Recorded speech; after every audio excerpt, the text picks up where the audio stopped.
اعوذ باللہ من الشیطان الرجیم بسم اللہ الرحمن الرحیم وقال الذین لا يعلمون لولا يكلمنا اللہ او تأتینا آیہ كذلك قال الذين من قبلهم مثل قولهم تشابهت قلوبهم قد بينا الآيات لقوم يوقنون إنا أرسلناك بالحق بشيرا ونذيرا ولا تسأل عن أصحاب الجحيم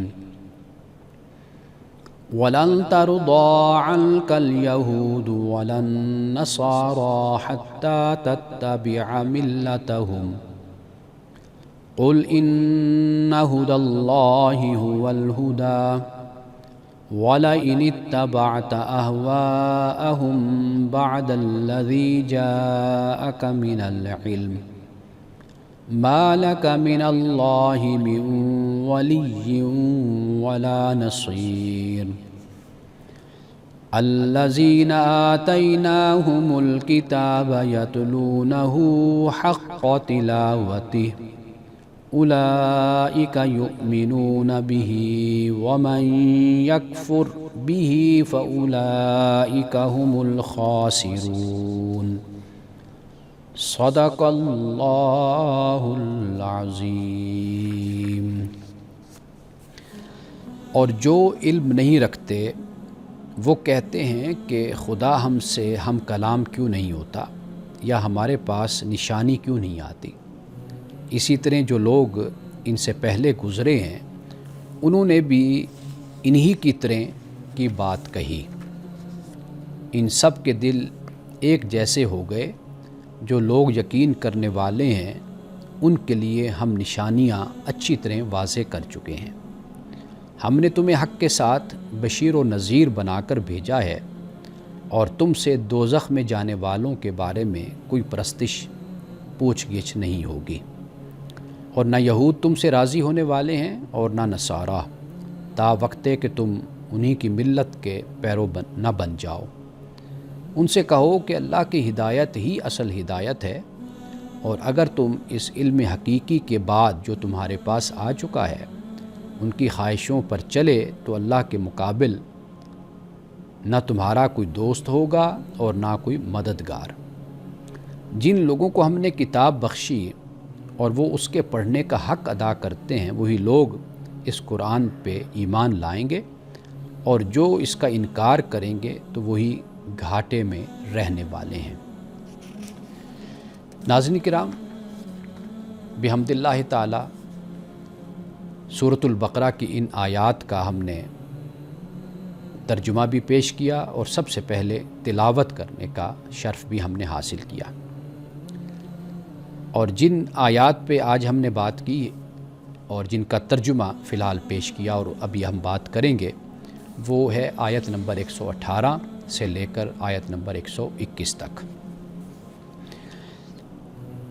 آیت نمبر 118 میں یہ مطالبہ اللہ تعالیٰ سے ہم کلام ہونے کا، اللہ کو دیکھنے کا، یہ کفار کا، مشرکین کا یہ کوئی نیا نہیں تھا، یعنی ان سے پہلے بھی جو قومیں گزری وہ اسی طرح کا ملا جلا مطالبہ انبیاء علیہ السلام سے کرتے رہے ہیں۔ پیغمبران خدا سے ان کا یہی مطالبہ تھا، اور یہ مطالبہ اس لیے نہیں تھا کہ کوئی انہوں نے حق بات کو قبول کر لینا، بلکہ وہ اس لیے تھا تاکہ بات کو لمبا کیا جائے، اور جو پیغمبر کی جو دعوت اور تبلیغ میں اثر ہے اس اثر کو کم کر دیا جائے، یعنی بات کو تحلیل کر دیا جائے، اس کی اہمیت کو ہی ختم کر دیا جائے۔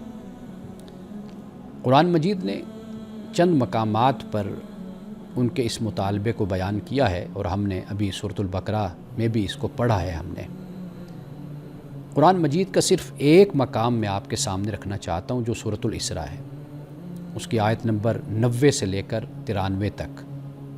وہاں پہ اسی بات کو بیان کیا گیا ہے، ذرا سنیے کہ مطالبہ کیا وہ کرتے تھے۔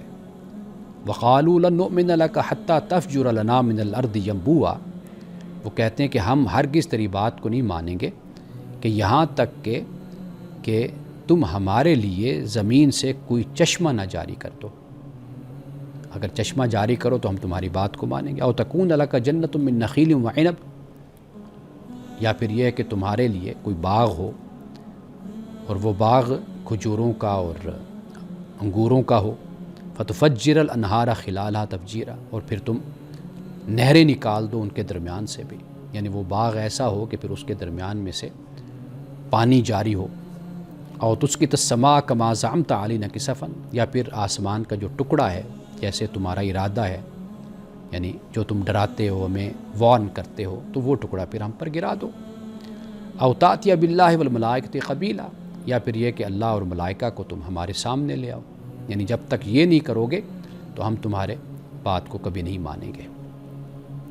او یکون لک بیت من زخرف، یا سونے سے بنا ہوا تمہارے پاس گھر ہو جس کے تم مالک. او ترقی فی السماء، یا پھر یہ کہ تم آسمان کی طرف چڑھو، یعنی ہم تمہیں اوپر جاتے ہوئے دیکھیں. فلن نؤمن لرقیک، اور پھر بھی ہم ایمان نہیں لائیں گے بے شک ہم یہ دیکھ لیں کہ تم آسمان کی طرف تم جا رہے ہو، تمہیں چڑھتا ہوا دیکھیں، پھر بھی ایمان نہیں لائیں گے. کیوں؟ حتیٰ تنزل علینا کتابا نقرأ، یہاں تک کہ تو ہم پہ کتاب کو نازل کر کے ہم اس کو پڑھیں. یعنی یہ بات کافی نہیں ہوگی کہ بھئی آپ آسمان کی طرف جا رہے ہو اور ہم کہیں کہ ہاں اب ہم آپ کو نبی رسول مانتے ہیں اور آپ پہ ایمان لاتے ہیں. نہیں، بلکہ پھر جب آپ اوپر سے نیچے آئیں تو پھر بطور ایک ثبوت کے کتاب بھی آپ کے پاس ہونی چاہیے، پھر ہم اس کتاب کو پڑھیں، اس کا مطالعہ کریں، پھر ہم آپ کو پیغمبر مانیں. اندازہ کیجئے، یعنی بات کہاں سے چلی تھی؟ بات چلی تھی زمین سے، اور بات چلی تھی یہاں سے کہ زمین میں چشمہ ہو. پہلے چشمے کی بات کرتے ہیں کہ چشمہ جاری کرو، پھر کہتے ہیں کہ کوئی آپ کے انگور اور کھجور کا کوئی باغ ہو، پھر اس میں سے نہریں چل رہی ہوں. اب پھر اس کے بعد دیکھا کہ یہ زمین کی بات ہوگی، اب آسمان کی بات شروع کر دی کہ تم کہتے ہو بھئی ٹکڑا گرے گا آسمان کا، یعنی تمہارا یہ خیال ہے، جیسے تمہارا ارادہ ہے، تو پھر ایسے کرو کہ ٹکڑا گراؤ ہم پر. اچھا پھر یہ بھی نہیں، یا پھر یہ ہے کہ یہ نہیں کرتے تو پھر یہ کرو کہ ملائکہ اور خدا کو ہمارے سامنے لا کر کھڑا کر تو ہم خدا کو بھی دیکھیں، ملائکہ کو بھی دیکھیں. اچھا پھر یہ ہے کہ بھئی یا تو پھر زمین پر تمہارا کوئی سونے کا کوئی محل ہو، کوئی قصر ہو، کوئی گھر ہو جسے ہم دیکھیں. اچھا یہ نہیں تو پھر یا یہ ہے کہ ہم تمہیں یہ دیکھیں تم آسمان کی طرف چڑھ رہے ہو، اوپر جا رہے ہو. اس پر بھی ہم راضی نہیں ہوں گے، مطمئن نہیں ہوں گے.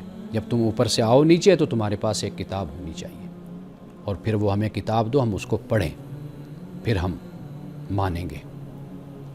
اب یہاں پر دیکھیے اللہ سبحانہ وتعالیٰ کا کتنا سادہ اور سمپل جواب ہے. قل سبحان ربی، اے نبی آپ یہ کہہ دیجئے میرا رب پاک ہے.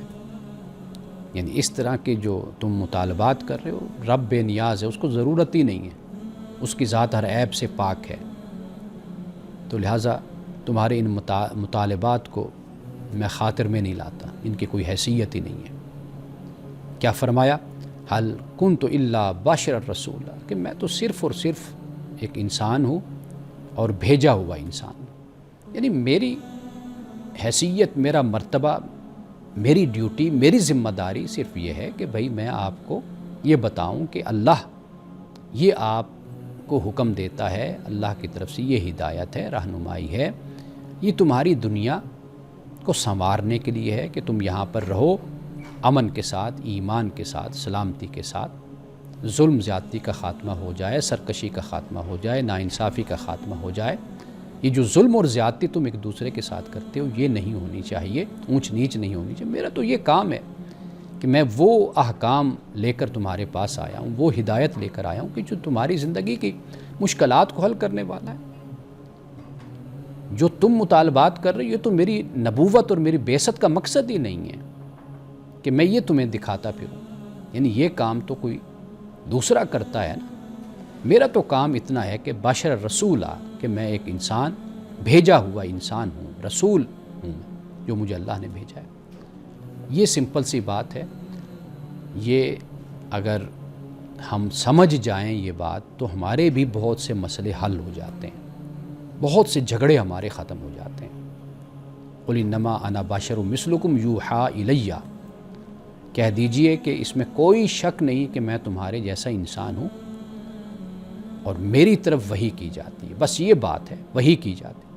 اربوں کھربوں انسانوں میں سے اللہ نے اپنا میسنجر، اپنا ایمبیسیڈر، اپنا نمائندہ، اپنا پیغمبر اللہ نے چنا، پیغمبر چنا اللہ نے۔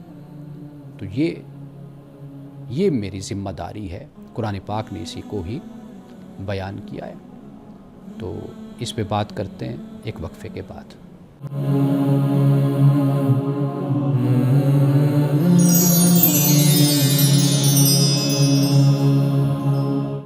براہ راست وحی کا مطالبہ یہ علم اور عقل کی بھی نفی ہے، کیونکہ خدا کی بات عقل، وحی اور فطرت کے امتزاج سے سمجھ آتی ہے۔ یعنی یہ کائنات ہے، اللہ سبحانہ و تعالیٰ اس کا خالق ہے، پیغمبر خدا کے جو احکام لاتا ہے وہ جب ہم ان کو پرکھتے ہیں، ہم دیکھتے ہیں، جانچتے ہیں، وہ بالکل ہماری فطرت اور ہماری عقل کے عین مطابق ہیں، اس میں کوئی بوجھ نہیں ہے، ان کی ادائیگی میں کوئی مشکل نہیں ہے۔ اللہ نے آسان دین ہمیں عطا کیا، لیکن کفار کا مطالبہ وحی کے حوالے سے تھا کہ براہ راست وحی اترتے ہوئے ہم دیکھیں، جیسے میں نے مطالبات آپ کے سامنے بیان کیے۔ یہاں پر یہ بات سمجھ آ جاتی ہے کہ اللہ کا پیغمبر، اس کا جو مقصد بعثت ہوتا ہے وہ ہدایت پہنچانا ہے۔ تو اب آئیے اس کے بعد جو اس سے آگے جو آیت ہے، آیت نمبر 19، اب اس میں یہ فرمایا کہ انا ارسلناک بالحق بشیرا و نذیرا۔ یہ وہی بات جو میں پہلے بیان کر چکا کہ سبحان ربی حل کنت الا بشر رسولا، کہ میں صرف اور صرف بشر رسول ہوں۔ یہ ذمہ داری ہے۔ اب یہاں پر بھی اسی بات کو بیان کیا کہ نبی کا جو فرض ہے، نبی کی ذمہ داری ہے، وہ کیا ہے؟ ابلاغ ہے، پہنچانا ہے۔ انا ارسلناک بالحق بشیرا و نذیرا، بشیر اور نذیر۔ ابلاغ ذمہ داری ہے، جیسے قرآن پاک نے فذکر انما انت مذکر لست علیہم بمسیطر، کہ نصیحت کیجئے، آپ نصیحت کرنے والے ہیں، یاد دلائیے، آپ یاد دلانے والے ہیں، آپ ان پر مسیطر نہیں ہیں۔ بس وما ارسلناک علیہم حفیظا، کہ ہم نے آپ کو ان پر حفیظ، نگران بنا کر نہیں بھیجا۔ آپ اللہ کے رسول ہیں، آپ کی ذمہ داری اور آپ کا فرض یہ کہ آپ اللہ کا پیغام ان تک پہنچا دیں۔ ماننا نہ ماننا یہ ان کی مرضی، اور اسی اختیار و ارادہ کی بنیاد پر ان سے پوچھا جائے گا، ان سے سوال ہوگا۔ یہ بات ہمیں آیت نمبر 119 سے سمجھ آتی ہے۔ یعنی یہ جو آیت ہے یہ آزادی، اختیار، ارادہ اور دعوت کی جو حکمت ہے اس کو واضح کرتی ہے۔ یعنی نبی مکرم صلی اللہ علیہ وسلم کسی پر بھی امپوز نہیں کرتے، زبردستی کسی پر نافذ نہیں کرتے، اللہ کے پیغام کو پہنچا دیتے ہیں۔ اور اس لیے تبلیغ اور دعوت کا جو کام ہوتا ہے، اس میں نرمی اور رحم دلی، علم اور خیر خواہی یہ ضروری ہوتی ہے۔ یعنی جب آپ کسی کو دعوت دے رہے ہیں، بلا رہے ہیں، اللہ کے دین کی طرف دعوت دیتے ہیں، تو خیر خواہی کا جذبہ، ویل وشنگ آپ میں ہونی چاہیے، یہ احساس، یہ جذبہ آپ میں ہونا چاہیے۔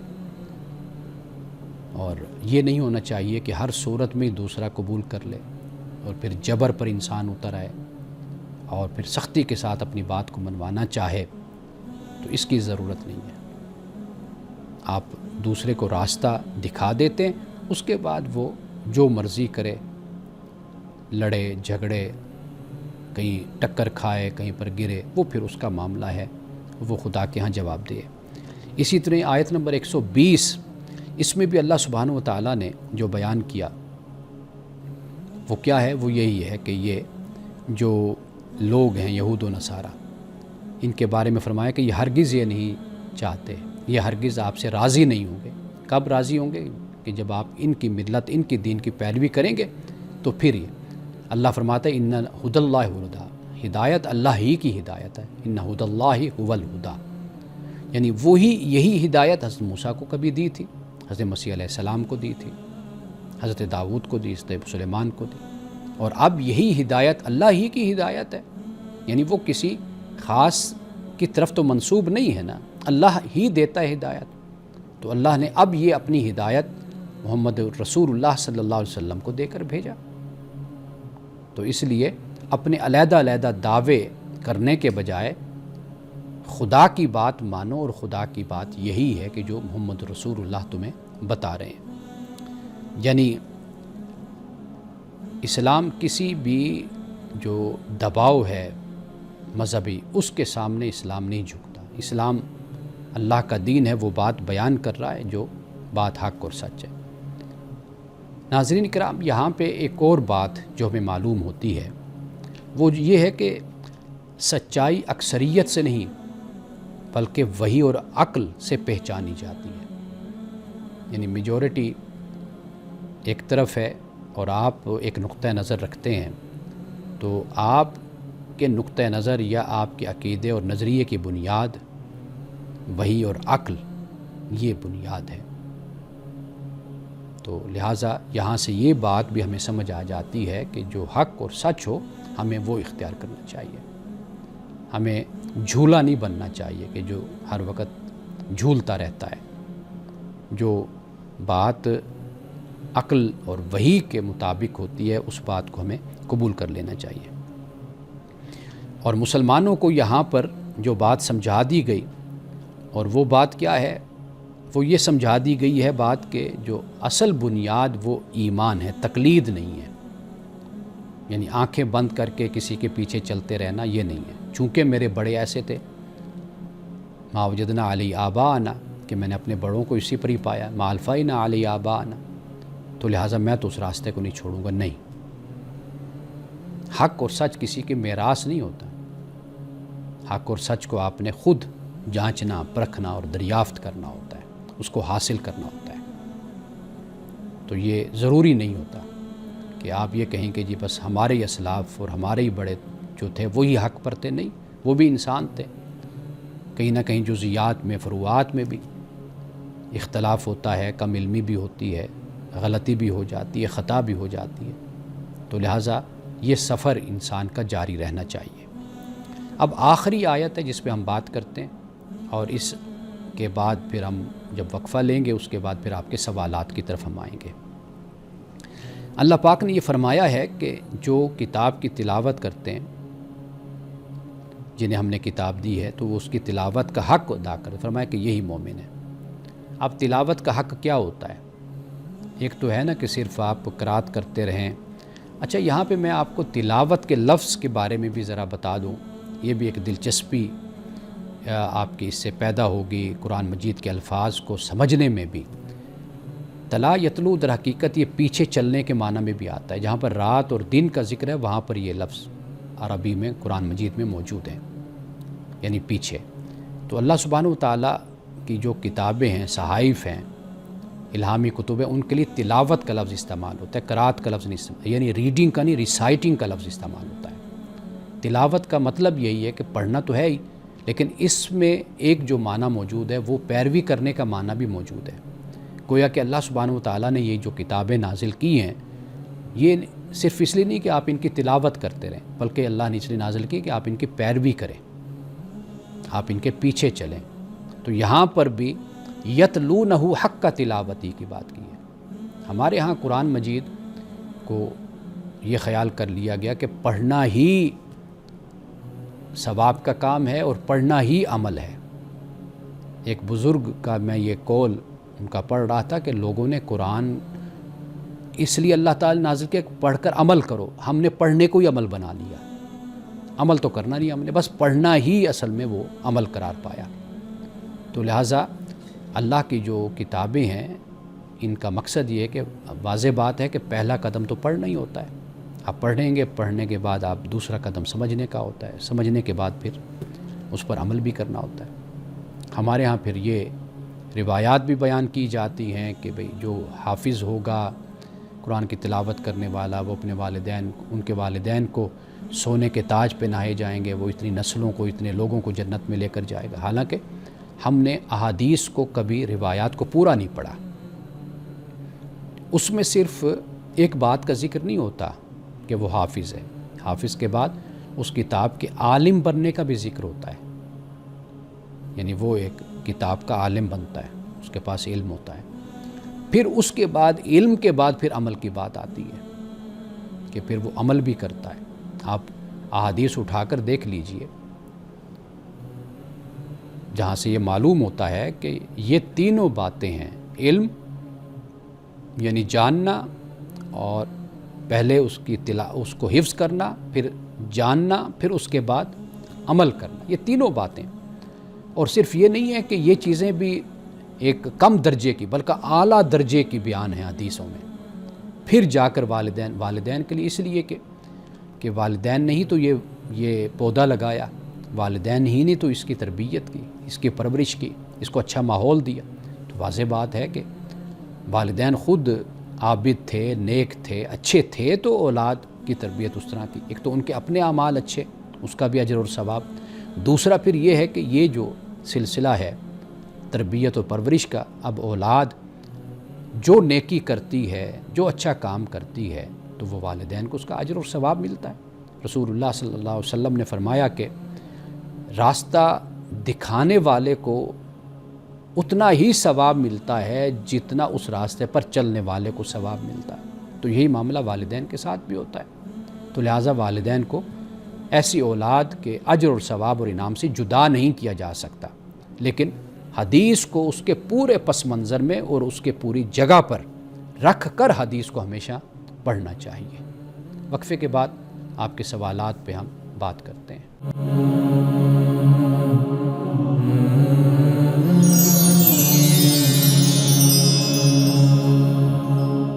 ایک سوال نوجوان نے بھیجا ہوا ہے کافی عرصے سے، تو آج میں نے سوچا کہ اس کا جواب میں دے دوں۔ وہ سوال یہ ہے کہ ڈیل کارنیگی نے لکھا کہ پیغمبر محمد صلی اللہ علیہ وسلم کے پیروکار سینے پر قرآنی آیات کا ٹیٹو بنواتے تھے، کیا اس کا کوئی مستند تاریخی ثبوت ہے، کوئی حوالہ ہے؟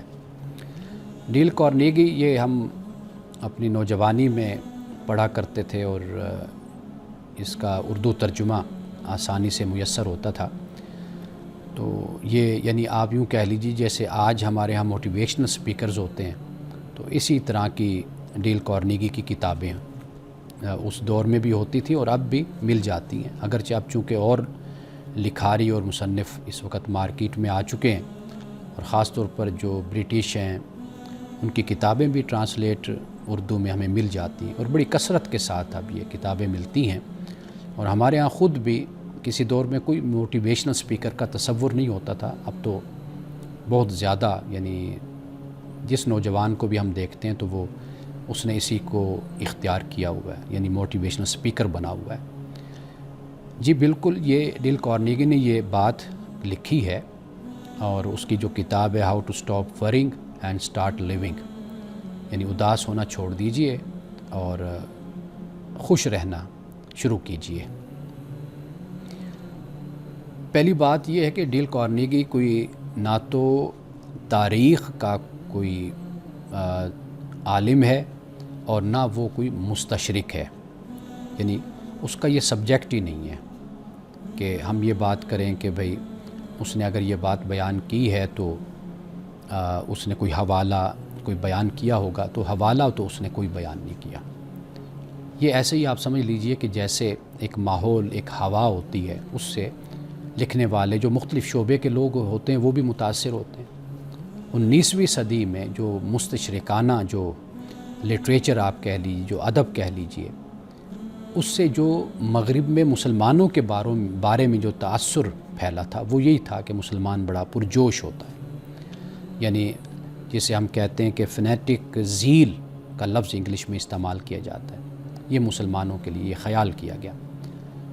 اب یعنی یہ کوئی یعنی جو ڈیل کارنیگی نے کہا یہ کوئی یعنی اسلام یا مسلمانوں پر کوئی تنقید یا کوئی حملہ نہیں ہے، یعنی اس کو نیگیٹو نہ لیا جائے، چونکہ وہ ایک موٹیویشنل سپیکر کہہ لیجئے یا انسان کو نفسیاتی حوالے سے ایک گائیڈ کرنے والا ایک انسان تھا، ایک لکھاری تھا، مصنف تھا، تو لہٰذا اس کی بات کو صرف اس حد تک ہی سمجھا جائے.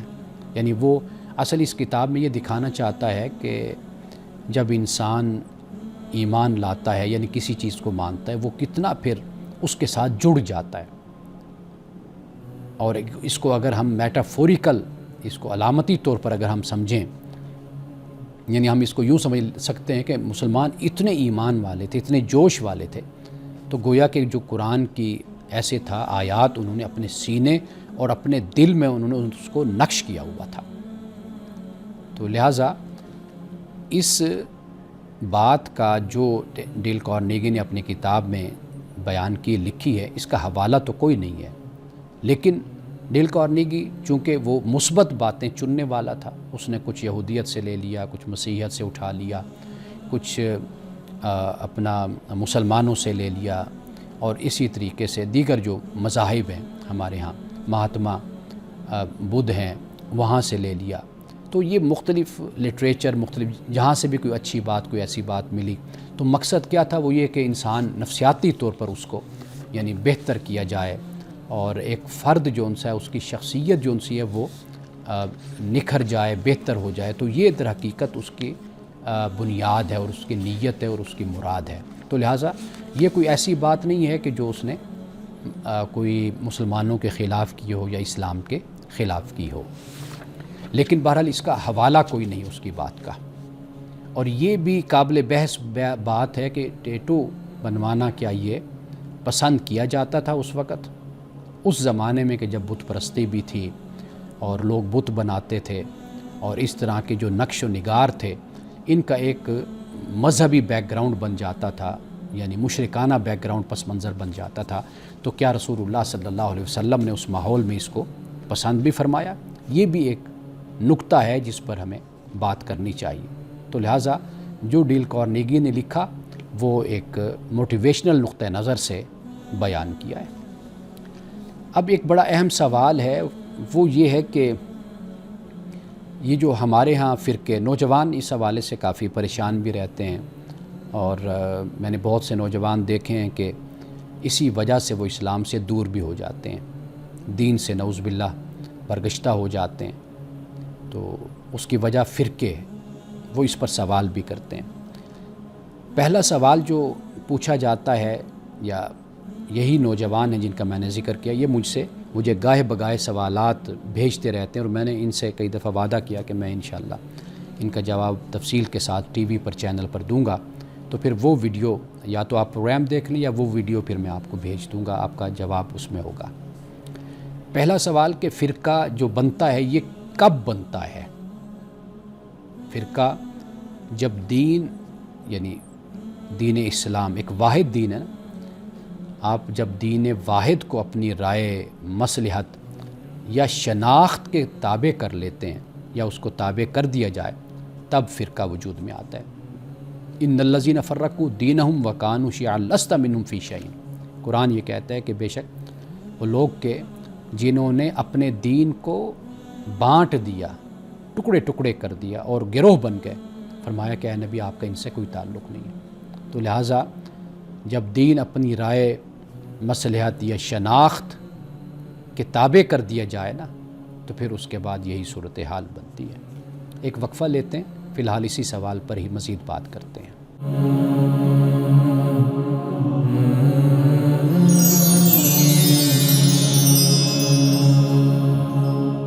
وقفے سے پہلے ہم فرقوں کی تخلیق، یعنی ان کا وجود وہ کیسے بنتا ہے، ہم اس پہ بات کر رہے تھے کہ فرقہ کب وجود میں آتا ہے، اس پہ ہم بات کر چکے. اب آئیے آگے.